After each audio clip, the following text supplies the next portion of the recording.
So now we are going to start a new section, that's charts. So here in Excel, creating charts or visual presentation is very easy and is very effective for the presentation of your data, for the decision making for future or decision making, taking consideration of the previous event. So here, if we want to make a chart for these datas, so we can go from menu bar, from insert, and then here you can see different type of charts.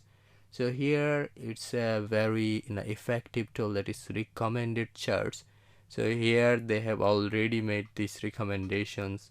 So whatever best ways to present your data, whatever serves, which chart serves your purpose, then you can choose from this recommended chart. So here I am choosing this chart. So from here, it's built-in option. So within a fractions of second, you can make a chart from insert chart option. So in the next lecture, we will learn more about charts.